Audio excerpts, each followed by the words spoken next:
Pernah nggak sih kalian membayangkan bagaimana sosok tangguh yang berasal dari tanah Batak telah memberikan kontribusi luar biasa bagi pertahanan dan keamanan negara kita? Suku Batak memang terkenal dengan karakternya yang tegas, berani, dan memiliki jiwa kepemimpinan yang kuat. Nggak heran sih jika banyak putra-putri terbaiknya menjadi tokoh penting di jajaran TNI. Dari medan pertempuran hingga ruang rapat strategis, para tokoh TNI berdarah Batak ini menunjukkan bahwa ketegasan dan integritas bisa berjalan seiring dengan dedikasi tinggi terhadap bangsa. Mereka bukan hanya prajurit di garis depan, tetapi juga pemimpin yang bijak. Sebagian bahkan dipercaya menduduki jabatan penting di pemerintahan, termasuk menjadi menteri.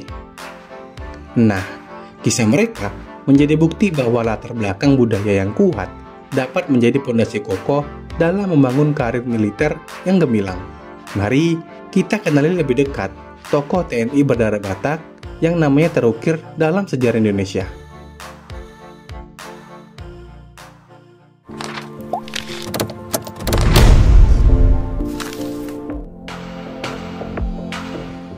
Jenderal TNI Purnawirawan Luhut Binsar Panjaitan.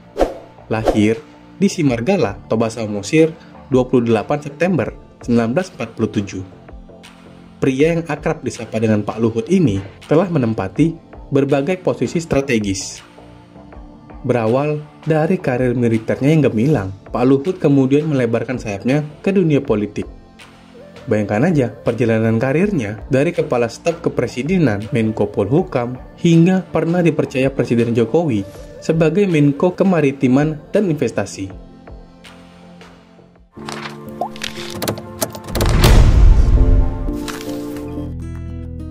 Letnan Jenderal TNI Purnawirawan Theopan Benhart Silalahi, atau lebih dikenal sebagai TB Silalahi, lahir pada tanggal 17 April 1938. Selain memiliki karir cemerlang di militer, beliau juga pernah menjabat sebagai Menteri Pendayagunaan Aparatur Negara. Yang membuat istimewa adalah semangatnya dalam memajukan pendidikan. Melalui Yayasan TB Silalahi Center, beliau terus berkontribusi untuk mencerdaskan anak bangsa. Bukankah ini bentuk pengabdian yang sangat mulia?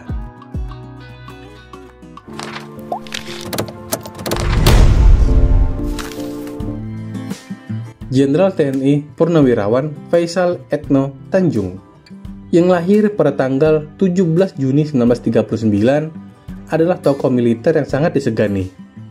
Sebagai Panglima TNI pada 1993 hingga 1998, ia memainkan peran krusial dalam menjaga stabilitas nasional di masa-masa kritis peralihan pemerintah. Kepemimpinannya yang tegas dan bijak membuat Faisal Tanjung mendapatkan kepercayaan untuk menjabat sebagai Menko Polhukam. Dalam situasi politik yang bergejolak, sosok seperti beliau memang sangat dibutuhkan.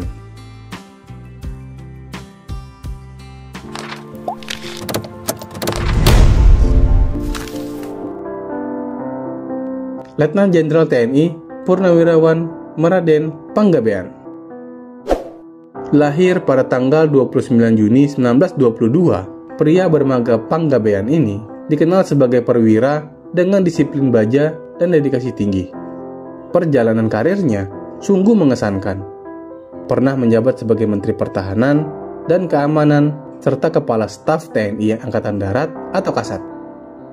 Kontribusinya dalam mengamankan kedaulatan Indonesia menjadikan namanya begitu dihormati di lingkungan TNI.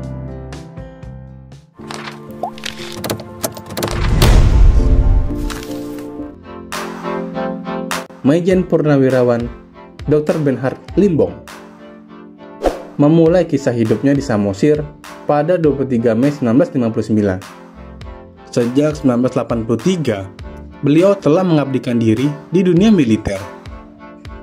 Filosofi hidupnya sangat menginspirasi, yaitu kesuksesan sejati adalah ketika apa yang kita lakukan memberikan manfaat bagi orang lain. Dengan pengalaman bertugas di berbagai daerah seperti Ambon, Bandung, dan Jakarta, karirnya mencapai puncak saat dipercaya sebagai Ketua Umum Induk Operasi Angkatan Darat.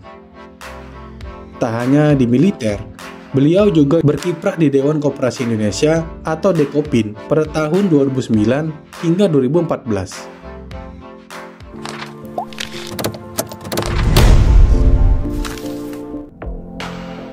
Marsikal pertama TNI Andrian Pangharapan Damanik adalah perwira tinggi TNI AU yang sejak 19 Januari 2024 menjabat sebagai Kepala Dinas Operasi dan Latihan TNI Angkatan Udara. Lahir pada tanggal 13 April 1972, Marsikal Andrian merupakan lulusan Akademi Angkatan Udara pada tahun 1995. Sebelum posisinya sekarang, beliau telah mengemban tugas sebagai asisten perencanaan Kopsudnas. Di langit maupun di darat, Putra Batak ini menunjukkan kapasitasnya yang sangat luar biasa.